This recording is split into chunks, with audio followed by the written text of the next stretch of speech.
pertanyaan berikut adalah, apakah utang piutang itu prinsip dasarnya adalah tolong-menolong, walaupun itu dalam hal kepemilikan rumah? Jadi jika peminjam harus mengembalikan utang, ditambah kelebihan yang disyaratkan di awal, itu namanya riba apa betul? Atau ada beberapa pertanyaan kali ya. Oke, yang pertama, apakah utang piutang itu prinsip dasarnya tolong-menolong, walaupun itu dalam hal kepemilikan rumah? Ya, yang namanya hutang piutang ada dasar tolong-menolong dan ada dasar saling menguntungkan. Jadi ada dua. Saya meminjam kepada Anda, lalu Anda memberi pinjaman kepada saya. Itu pertama boleh jadi prinsipnya apa? Anda menolong saya. Jadi dalam hutang piutang itu bisa saja unsurnya tolong menolong. Ya. Unsurnya tolong menolong gitu. Kenapa? Karena Anda sama sekali tidak diuntungkan dengan meminjamkan uang kepada saya. Tidak. Saya pinjam 1 juta, ya saya kembalikan 1 juta. Dan Anda sendiri tidak berharap uang yang Anda pinjamkan pada saya berbuah keuntungan. Anda benar-benar mau menolong saya. Ya itu kan prinsip tolong menolong. Ada ayat yang mengatakan, ta'awanu 'alal birri wat taqwa wala ta'awanu 'alal itsmi wal 'udwan. Tolong menolonglah kamu dalam kebaikan dan ketakwaan. Jangan kamu tolong menolong dalam dosa. Jadi, kalau saya meminjam kepada Anda untuk berbuat dosa, ya jangan Anda tolong. Kang, pinjamlah 1 juta untuk apa? Yang judi gitu. Pengen judi nih. Nah, Anda jelas saya minjam kepada Anda untuk judi. Apa firman Allah? Wala ta'awanu 'alal itsmi wal 'udwan. Jangan kamu menolong dalam dosa. Tapi kalau Kang ada uang nggak 1 juta? Ini anak saya teh mau bayar kuliah, mau ujian. Kalau belum bayar kuliah, uang kuliah nggak bisa ujian. Anda nolong saya, meminjamkan. Dan Anda tidak berharap saya minjem 1 juta jadi 1,5 juta. Murni Anda nolong saya. Jadi kalau Anda bertanya, apakah prinsip hutang piutang itu tolong menolong? Iya, ada unsur tolong menolong. Ada. Tapi ada juga orang hutang piutang itu prinsipnya ingin saling menguntungkan. Di dalam Islam boleh. Saya meminjam uang kepada Anda, lalu kita sepakat berbagi keuntungan. Jadi bukan Anda menetapkan kepada saya, aku pinjemin 1 juta ya, tapi balikin jadi 1,5 juta setelah 6 bulan. Bukan gitu. Karena itu bisa jadi riba. Nah, yang boleh adalah namanya murabahah. Saling menguntungkan. Atau dengan kata lain, bagi hasil. Ya, saya bilang, Kang, saya tuh punya tempat, punya ruko, ya, tempatnya strategis. Yah, kita buka butik misalnya, ya, buka toko baju. Tapi saya tuh nggak ada modal, gitu. Anda punya uang, saya punya keahlian dan tempat. Maka Anda meminjamkan, bersaham meminjamkan. Udahlah, saya ada uang tuh 50 juta standby, nggak dipakai, daripada disimpan di bank, nggak jelas untungnya lah, ya. Udah, kita bagi hasil aja. Nah, bagi hasil. Anda meminjamkan kepada saya 50 juta, tapi saya bersepakat dengan Anda untuk saling menguntungkan. Kalau rugi kita tanggung bersama, kalau untung kita bagi bersama. Akhirnya ditetapkan, karena saya punya ruko, saya punya keahlian, saya yang mengerjakan, sepakat.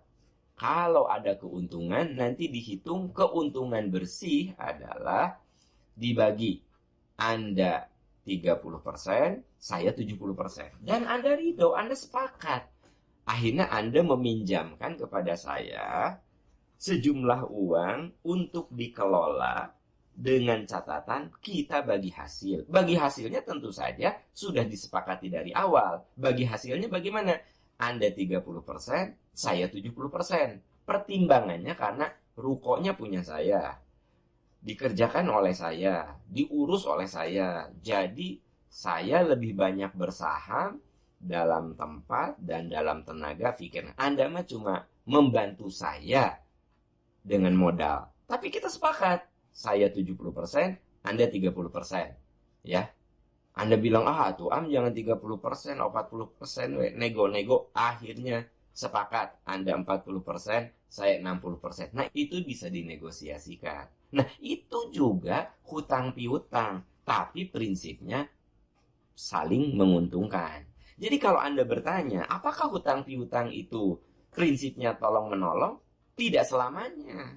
Bisa karena menolong orang berhutang itu, meminjamkan itu. Bisa juga saya meminjamkan karena saya ingin duit itu diputar, digunakan untuk modal dan saya dapat keuntungan. Nah, itu namanya prinsip tolong-menolong yang sifatnya ingin saling menguntungkan.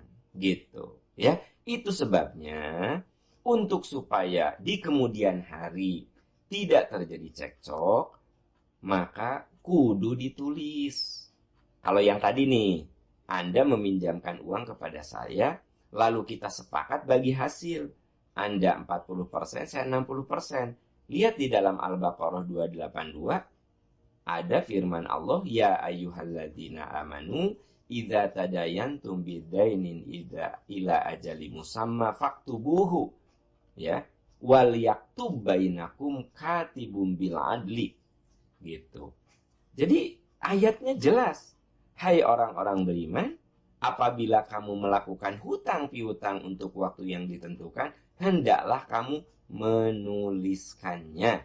Hendaklah penulis di antaramu menuliskannya dengan benar. Nah, kenapa harus ditulis? Supaya kalau satu sama lain lupa, merujuk ke tulisan itu. Satu sama lain berselisih, merujuk kepada apa yang tertulis itu. Nah, ini sebenarnya prinsip-prinsip ilmu notariat sudah dibahas di dalam Al-Quran. Ya, prinsip-prinsip ilmu notariat. Ya, surat Al-Baqarah ayat 285. Coba kalau Anda lihat di situ jelas sekali. Harus ada saksi, harus tercatat, ya. Prinsipnya adalah wal yaktub bainakum katibum bil adli. Hendaklah penulisnya itu menuliskan perjanjian tersebut dengan benar. Nah, itu subhanallah ya. Al-Quran turun 14 abad yang lalu, yang saat itu tidak ada orang berpikir hutang piutang itu ditulis. Allah sudah menyebutkan, ya ayyuhalladzina amanu, idza tadayantum bidainin ila ajali musamma faktubuhu wal yaktub bainakum katibum bil adli. Inilah ayat terpanjang ya. Kalau saya bahas sampai habis ini bisa sampai sejam. Nah, ini ayatnya satu halaman ya. Mujang-bujang bisa lihat di Al-Baqarah 282. Satu halaman itu ayat tentang hutang piutang yang dicatat sampai detil. Kalau salah satu lupa bagaimana, kenapa harus ada saksi dan seterusnya. Jadi kembali ke pertanyaan Anda tadi, bahwa sebenarnya dalam hutang piutang itu ada unsur apa? Ada unsur tolong-menolong, ada unsur menolong. Tapi juga boleh kita melakukan hutang piutang, nawaitu kita, niat kita ingin saling berbagi keuntungan, ya. Nah, yang tidak boleh adalah saya meminjamkan Anda uang dan saya nggak mau tahu. Saya pinjemin ya 50 juta. Pokoknya saya sebulan dapat 5 juta. Mau Anda untung, mau Anda rugi, pokoknya saya 5 juta titik. Nah, itu riba yang kayak gitu. Yang kayak gitu riba. Kenapa? Karena ada unsur menguntungkan sebelah. Iya, kalau bisa Anda yang untung gede, bisa Anda yang rugi habis-habisan. Bisa saja uang pinjamannya itu habis ludes dan diambil oleh saya untuk keuntungan gitu. Sementara hutang tetap tercatat. Jadi kalau misalnya saya minjem kepada Anda dan Anda bilang, "Oke, aku kasih pinjam 50 juta, per bulan saya minta 5 juta." Ya, per bulan saya 5 juta. Nah, itu dia nggak mau tahu. Nah, itu bisa riba kategorinya. Ya,